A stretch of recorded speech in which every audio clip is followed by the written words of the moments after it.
With that explanation, I think, yeah, for our conversation today, we're mostly talking about the Cat 2 resources, the resources that would be needed to actually manage that expansion of internet, the security challenges that come with it, making sure that you're managing bandwidth and network performance. I think that would fit under the Cat 2. And again, when we're talking about, and I appreciate you mentioned the maintenance because Cat 2 can also support management or assistance to manage some of those resources, specific elements of networking. Your IT teams, this is from EdTech Magazine that's talking about, the expansion of Wi-Fi 6 access within K-12 and what that means for schools in regard to, managing that tall task. And there's one example from a school district, as we were talking about outdoor facilities, outdoor venues. The biggest challenge would be coverage. The way you fix it is with outdoor access points that can be embedded inside the system. An ad hoc fix would be mobile routers or outdoor access points. So you're adding these resources through Cat 2, utilizing these resources to basically extend or increase the capacity of your network and ability to keep folks connected. But then also, how do you manage or support all of the work that comes with now creating that new extension of service? So when we're talking about what can be done with E-rate, it's not just about what you can buy. It's about how is E-rate going to be able to help you long term to keep up with what you're doing. We've heard some folks, as it relates to ESSER funding, have challenges because they started maybe a new academic program utilizing ESSER dollars, something related to COVID response or maybe the way that the course was delivered as it relates to distance learning. And then now, they're getting towards the end of their ESSER dollars and they're concerned about how can we keep this program going if this funding program goes away, as this funding program, expires. We have September 29th or 30th of this year for the round two bucket. And then I believe September 29th or 30th of next year is going to be round three. So we've already seen colleges get $2 billion clawed back as it relates to their HER funding, which is the college equivalent of ESSER.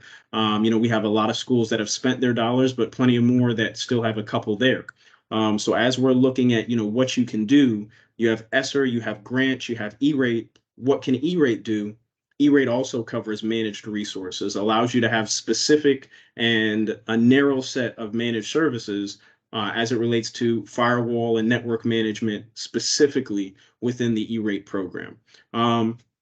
Janie, what I put here as far as managed solutions that can be E-rate eligible, is this accurate or did I misstate anything? That looks good. Yes, what you have here is correct. Okay, awesome. And I know it would be kind of embarrassing for you to tell me no in front of everybody, but at the same time, I want to make sure if I am wrong, we don't give anybody bad information on a recording. Right. I So, would not, I would just say, well, with the exception of, I would mhm. not tell you no. I would say with the exception of, we could do so and so. Well, being a little sensitive to my feelings, so I appreciate that. So as we look at, managing new technologies, maintenance resources, obviously your renewals on software, licensing, depending on the types of manufacturers you work with, that may be a bigger or smaller issue. But anytime you're doing your renewals, your refreshes and your expansion, you're going to want to take into account what is that going to mean in regard to my team's responsibilities, my team's time, their effort and energy to be able to do that.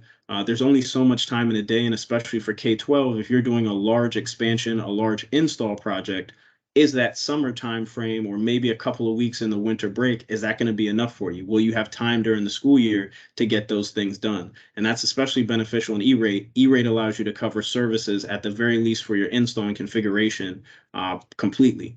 So when we're looking at how can we again continue to use E-rate to our benefit for that technology enablement on campus, you're already using it hopefully for your install, for your configuration, getting you up and running.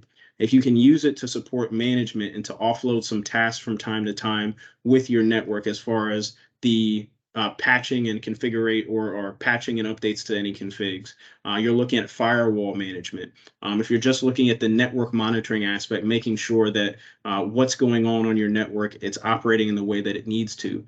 take advantage of E-rate to the best of your abilities, because when dollars have been made available, if you're not able to use them, they will be taken back. Unfortunately, as an educational institution, as a public entity, you're not going to be able to have dollars sitting around and you're just able to, kind of keep them in your piggy bank and use them when you want to. If that deadline comes, if that window comes and it hasn't been used, you're not going to be able to get it back unless, maybe it's reallocated at a later time.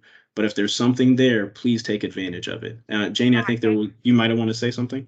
yes, and I just as a quick reminder is we have, this year that we're in now to file our E-rate and one more year, and that will finish this first 5-year bucket of money.